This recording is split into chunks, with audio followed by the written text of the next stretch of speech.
அனைவருக்கும் வணக்கம். இன்றைக்கி என்ன பதிவு அப்படின்னு பார்த்தீங்கன்னா, டிஎன்எஸ்டிசி எக்ஸாம் ரிசல்ட் அதை பற்றி தான் நம்ம பார்க்க போகிறோம். அதாவது டிரைவர் கண்டக்டருக்கு எக்ஸாம் எழுதினாங்க பார்த்தீங்களா, அதோட இதுதான் நம்ம பார்க்க போகிறோம். டிஎன்எஸ்டிசி எக்ஸாமோட ரிசல்ட் வந்துருச்சு. அதை நம்ம போய் எப்படி உள்ளுக்குள்ளே போய் பார்க்குறது அப்படிங்கிறது தான் ஒரு வீடியோ. நீங்கள் இதை தவறாமல் பாருங்கள். அந்த சர்ச் பார் இருக்குங்களா, அதில் நீங்கள் டைப் பண்ணணும். அது என்ன டைப் பண்ணுறதுன்னு நான் சொல்கிறேன். அதில் நீங்கள் அரசு பஸ் டிஎன் டாட் gov.in அப்படின்னு டைப் பண்ணுங்கள். அது கொடுத்துட்டு என்ட்ரு கொடுங்க. என்ட்ரு கொடுத்த பின்னால் அரசு பஸ் அப்படின்னு இருக்கும். அதை கிளிக் பண்ணுங்கள். ஃபஸ்ட் ஒன்று கிளிக் பண்ணிடுங்க.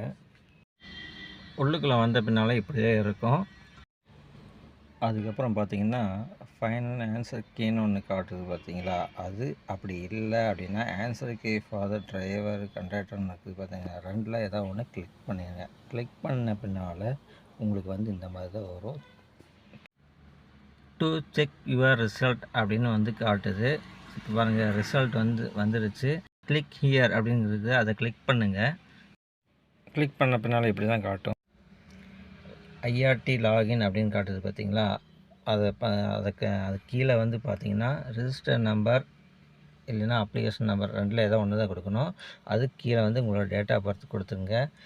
டேட் ஆஃப் பர்த் கீழே பார்த்தீங்கன்னா P650Fன்னு இருக்குது பார்த்தீங்களா, அதுதான் இருக்கணுன்ட்டு இல்லை. உங்களுக்கு வேறு ஏதோ ஒன்று வரும். எனக்கு வந்ததை நான் டைப் பண்ண போகிறேன். என்ட்ரு கேப்சர்னு இருக்குது பார்த்தீங்களா, அதில் டைப் பண்ணிக்கோங்க.